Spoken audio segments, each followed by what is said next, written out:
I just want a little more out of my accountant. I want them to walk a little bit, little more on the razor thin line. You see, back in the day, in the 70s and 80s, you pick yourself up a nice accountant. Let me tell you what, they didn't care. The law, nobody cared. It's a wonder ain't none of us in prison. I'll tell you why we're not in prison. We didn't make enough money to get to prison. If you don't make enough money, they're going to take a minute for them to find you, and the amounts are so minuscule. I'm not condoning any of this. I'm just saying it was different back in the day. Nowadays, you've got to fly right. Back in the day, not so much. My accountant today is out of Tennessee. Real good dude, a CPA, got all the letters, a master's degree, and all of these. Very, very smart dude. If you're looking for an accountant, I don't know that he's taking new clients, but I can hook you up with that if it's information you need. I'm not trying to sell that because I'm not really in his business model. I just pay the man to do some work. Now, sometimes my girl is one of these people too, and it's interesting because there's an age gap, and she looks at things a little differently than I do. And she always asks me, we always get to this time of year, and she's like, hey, why am I not just filing this online again? We always have to go back to the start of this. Why do I use an accountant? And I always start it like this. Well, honey, if your leg was broken, would you prefer to set it yourself? Or would you prefer to be at the doctor's office where someone who has an idea how to set it could set it? Now, if she's a nurse, that's probably an awful example, but you see the point. Point is, they're professionals. My accountant went to school for a very long time to do this. He understands this. He was not delivering pizzas on Tuesday, and he was not working at Subway earlier this morning before his shift at the tax office. That's not what happened. Let me tell you the story, and I'll tell you why I don't trust a couple of things. I'll put a conspiracy hat on. We start talking about taxes. I do not believe, listen to me what I tell you. I do not believe that any of these big tax firms are giving you your full refund. I have nothing to back that up. I think, though, they have to pay taxes too. Seems like they should be in cahoots with the government. I'm not a conspiracy theorist, but think about it. If they held back a little bit, 5% on every single person's refund, and the government kept that and give them back 2%, it's a lot of money. I'm just saying it'd be easy to build fraud into that. Now, maybe that's not what's happening.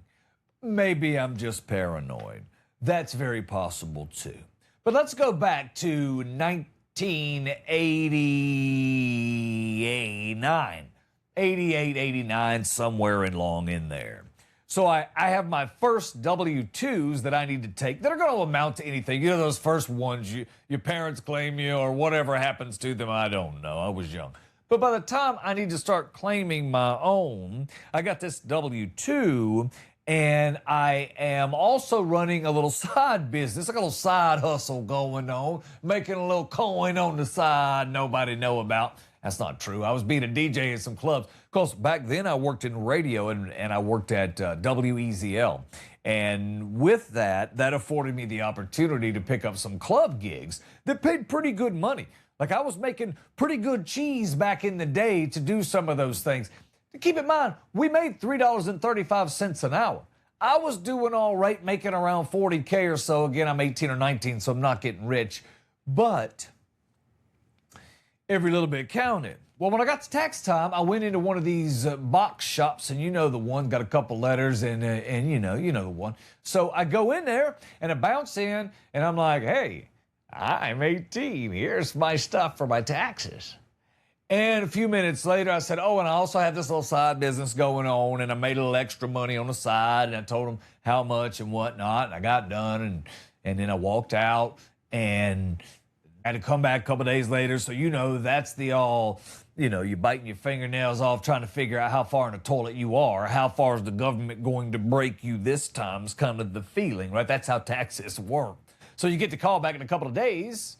And remember, I'm 18, maybe 19, And I hear this.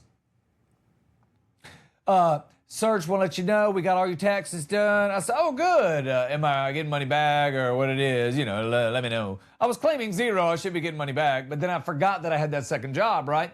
And they were all like, oh, no, sir, you owe $3,500. That's due on the 15th of April. I said, what? She said, oh, yes, sir, your side job, you didn't pay taxes on that, and unfortunately, you made enough to where your cut's going to be $3,500, the government's cut, that you're going to need to shell out. And I was like, huh, okay, well, I appreciate you. I gave them their little money or whatever, and I went on about my business. And the company accountant that I was working for at the time, the company had an accountant that I was working for at the time, and I asked him if he did any side stuff, and he was like, sure, man, I'll gladly take a look at it for you. And so he took a look at it and he said, okay, I can see where they came up with these numbers, but the real question for you is, which I don't know if anyone's asked you, is there any expenses in doing this job?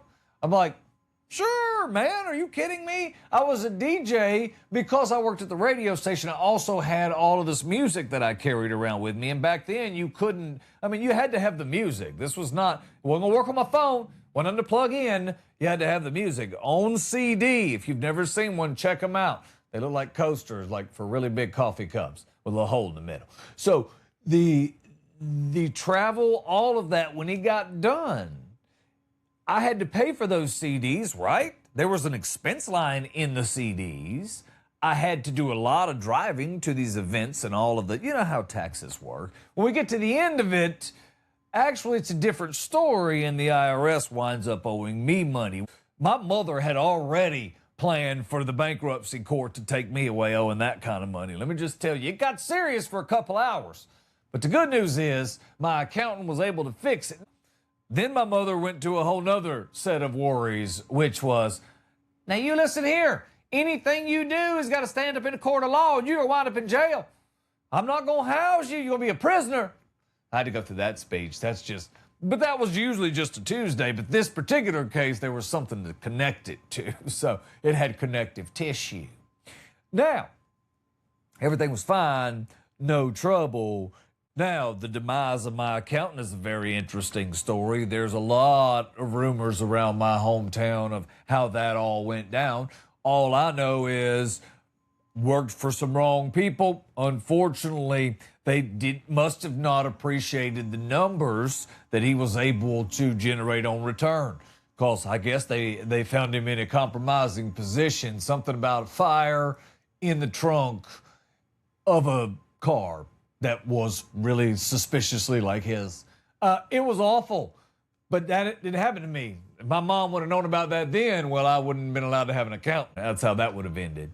So I've always had an accountant since then because, and don't take this wrong, if you're someone who does taxes, I'm not saying you specifically don't know what you're doing, but don't tell me you haven't worked in, I name the names, I don't have to, but the big block one, the Davenport one, all the other ones that are out there, they're very good, I'm sure, at what they do. But you're not telling me there's not one or two folks in there that are dumb as 100 chickens that don't need to be messing with their own money, let alone someone else's. You know I'm right on this.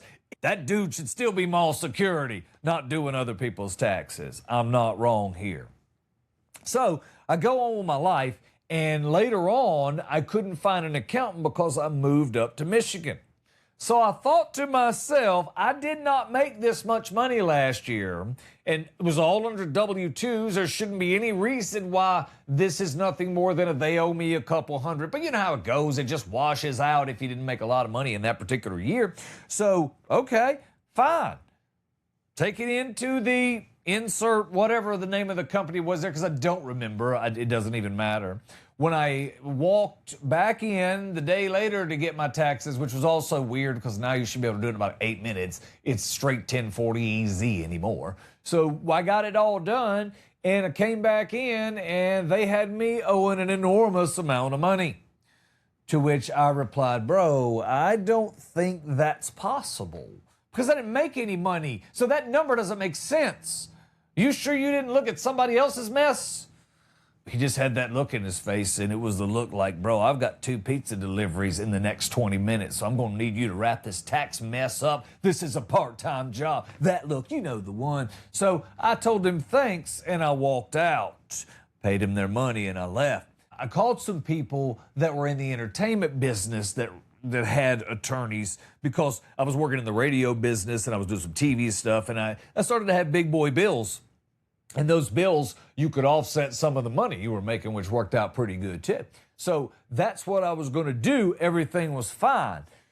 Well, that particular year, I found an accountant. He spent a few minutes with it, and ultimately the government owed me money because that was plain and simple. It was just stupid that they thought otherwise. So, and I got a refund on that tax preparation, by the way, because it was dumb. And then I got this accountant who recommended me another accountant. And I always tell my accountants the same thing. And by then, I'm doing a lot of different things. So I got a lot of streams of income. And for that time, that wasn't the commonplace, not near as common as it is now. So I went to my accountant. I meet this guy for the first time. And he has this really cool office. And he looks out over this lake. And it was really nice. It was beautiful. So I'm talking to the man. And he says, what exactly are you looking for out of an accountant? I said, I don't make a lot of money, probably not as much as your clients. I do all right, but what I need for you to do is see around corners. And he was like, what? I said, I don't want you to do anything that's going to get either one of us in trouble. But what I want you to do is maybe we need to reclassify something. Maybe, maybe I need to get my eyebrows done, but because I'm on TV, I have to be able to write all that off, right? Just maybe that needs to go into a beautification pile instead of something else. I don't know. I'm just saying, look around a corner and figure out how we can reclassify some things. Maybe we can write something off that I don't know about. And then they're like, oh, you just want me to find all the write-offs. Yeah, that's all I'm asking. I'm not asking you to do anything stupid. I don't want to go to jail over taxes, man. I'm not Capone. You kidding me? I ain't going to spend no time in a joint over something stupid. I don't make enough money to go to jail over taxes. I go on working with this guy, and I owned a house at the time, and I had a lot going on. But every year, I wound up getting extremely nice tax returns. I mean, really nice tax returns. They were nice. And so I realized I was also putting a lot in, and I had homes that were writing off the depreciation and all those different things because the money was making sense. But the returns were very, very nice. And I got used to them quickly.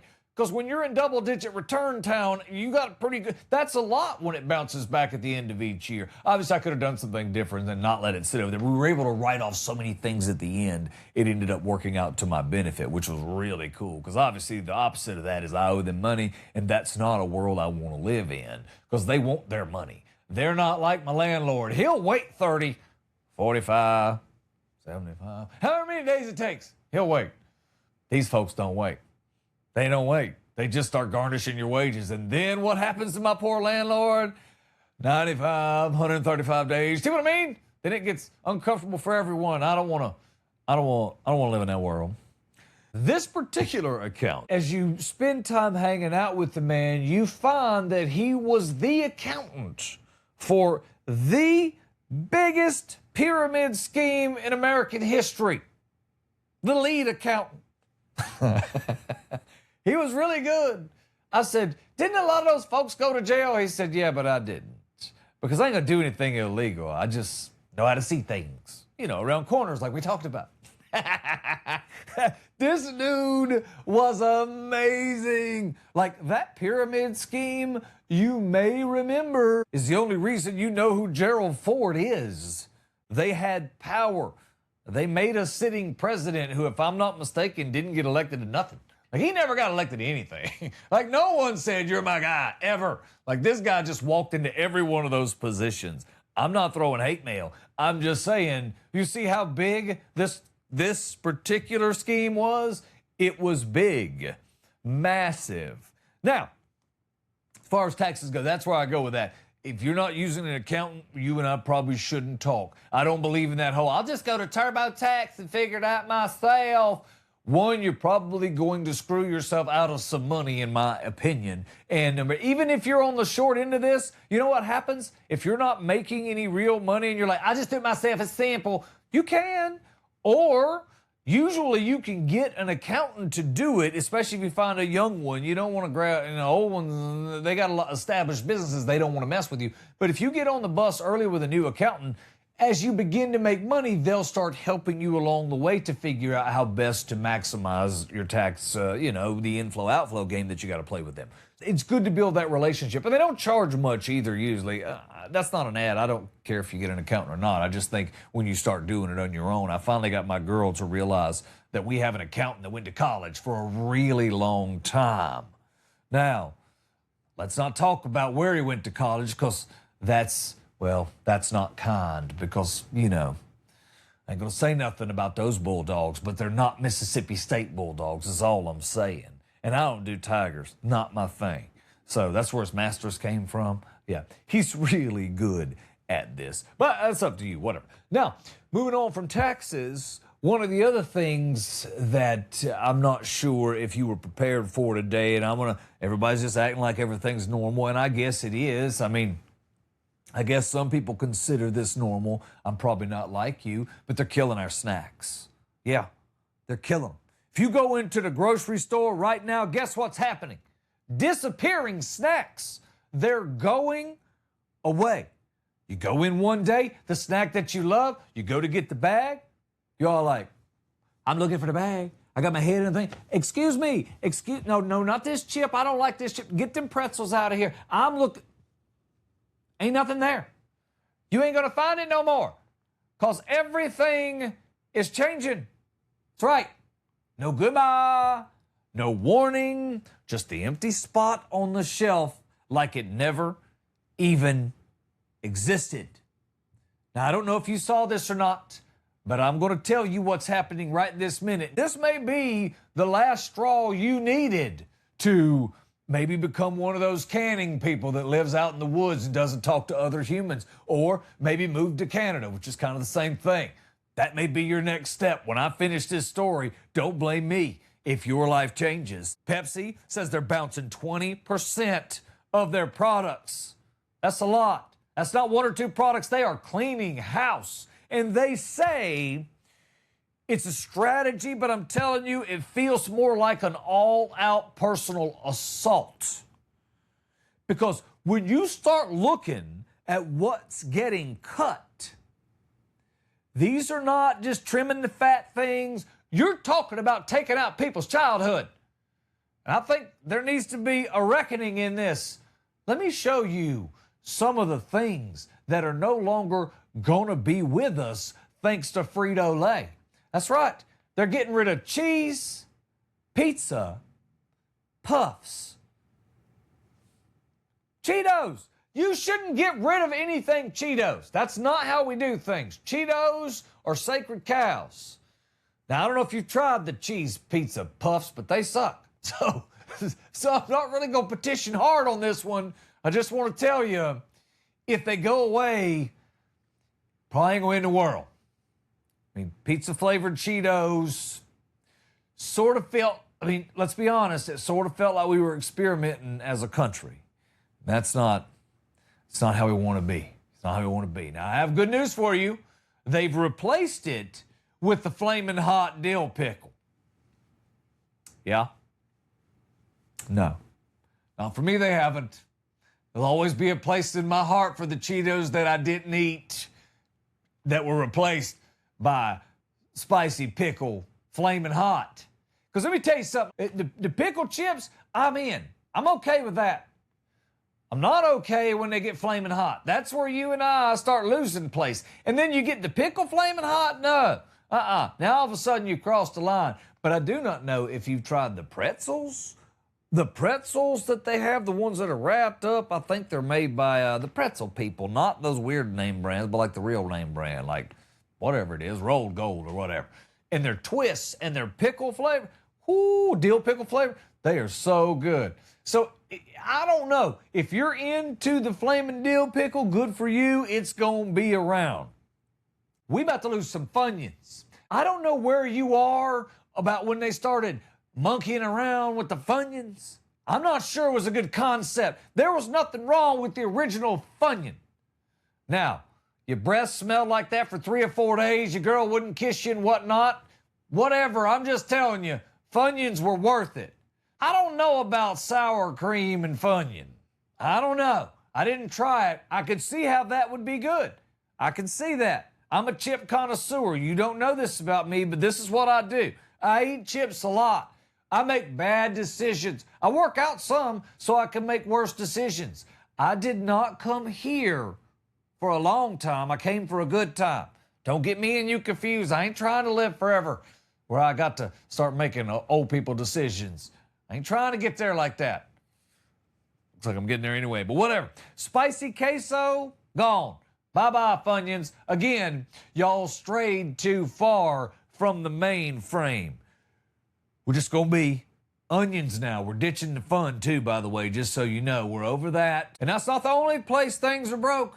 How about over in the smart popcorn world? The smart food movie theater butter is gone, plus the kettle corn version with the sea salt, gone. See, now what happens there is I don't mind that you take all that away. It's the smell from the kettle corn that I like. You're messing with my memories now, and that's olfactory senses. You messing around. And you're also messing around and killing an entire Friday night mini weekends, too, is all I'm telling you. But I get why those two didn't go, and somebody in branding and marketing should have said, hey, stay heads up. Hey, just want to say this in a meeting just so someone hears what I'm saying. I'm not trying to tell y'all that my master's degree is any better than yours, but I am going to say this so you hear me. Our brand is smart food. People don't come to us for tasty popcorn. They come to us for smart food.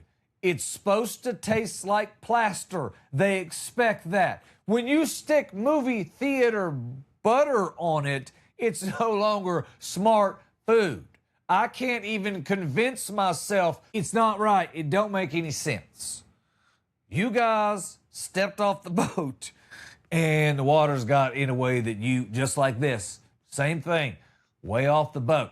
Now, let's get to the home stuff. Let's talk about Lay's, because when they start cutting out the Lay's, that's a go-to chip. That's a workhorse chip for me. The sweet and spicy honey actually aren't that bad. Now, I'm not saying I got a house full of them. I'm just saying they're not that bad.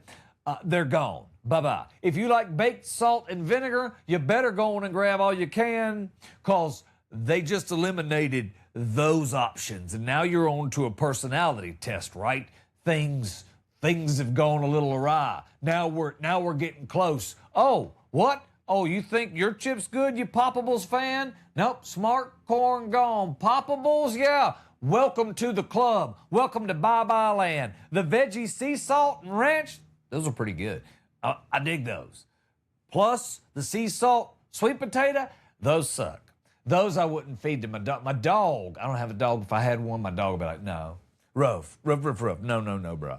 That's what that means. You'd always know which roof that was. No, he ain't gonna want no sweet potato. No, not happening. But if that's your thing, you better go ahead, because your time's running out. It's just about over. I'm gonna translate that for you.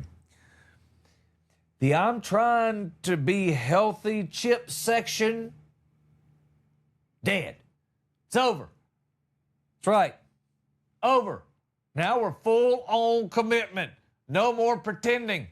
You get no tax shelters, as it were, not happening. Gone.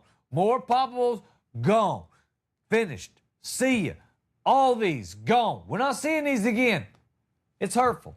It really is. What about the Frito-Lay meat sticks? Yeah. Who didn't think that was going to stick around? Sure was.